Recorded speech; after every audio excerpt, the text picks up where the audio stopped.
জাতীয় সংসদ নির্বাচনে সরাসরি প্রতিদ্বন্দ্বিতা করে ৩০০ জন সংসদ সদস্য নির্বাচিত হন। এই আসনগুলোতে নারীদের প্রতিদ্বন্দ্বিতা করার সুযোগ রয়েছে। ত্রয়োদশ জাতীয় সংসদে ৩০০ আসনের মধ্যে ৭ জন নারী সদস্য রয়েছেন। তবে সংসদে নারীর প্রতিনিধিত্ব ও নারীকে রাজনৈতিকভাবে ক্ষমতায়িত করার লক্ষ্যে নারীদের জন্য ৫০টি সংরক্ষিত আসন রাখা হয়েছে। এখন প্রশ্ন হচ্ছে, সংরক্ষিত নারী আসনের সংসদ সদস্যরাও কি নির্বাচিত সংসদ সদস্যদের মতো বেতন ভাতা ও একই সুযোগ সুবিধা পান? তারাও কি নির্বাচিত সংসদ সদস্যদের মতো সমান ক্ষমতা ভোগ করেন? এই প্রশ্নের উত্তর পাওয়া যায় সংবিধানের ৬৫ অনুচ্ছেদে। এই অনুচ্ছেদে নির্বাচিত সংসদ সদস্য ও সংরক্ষিত আসনের সংসদ সদস্যদেরকে আলাদাভাবে সংজ্ঞায়িত করা হয়নি, বরং সবাইকেই সংসদ সদস্য হিসেবে অভিহিত করা হয়েছে। সংবিধানের এই সংজ্ঞায়নের প্রতিফলন দেখা যায় সংসদ সদস্য পারিশ্রমিক ও ভাতা আদেশ ১৯৭৩-এ। এটি সর্বশেষ ২০১৬ সালে সংশোধন করা হয়।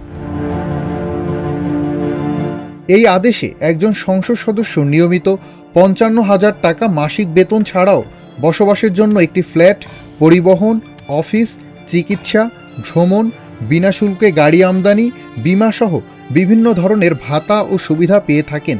সরাসরি জনগণের ভোটে নির্বাচিত সংসদ সদস্যদের মতোই নারী সংসদ সদস্যরা এ সকল সুযোগ সুবিধা ভোগ করেন, কেননা এই আদেশে সংরক্ষিত নারী সদস্যদের জন্য আলাদা কোনো বিধান রাখা হয়নি।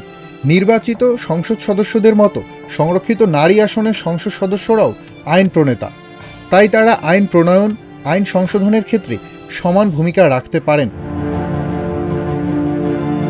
তবে নির্বাচিত আসনের এমপিদের মতো সংরক্ষিত আসনের এমপিরা যেহেতু ভোটে নির্বাচিত হননি, সেহেতু জনগণের কাছে তাদের দায়বদ্ধতা একই রকম না।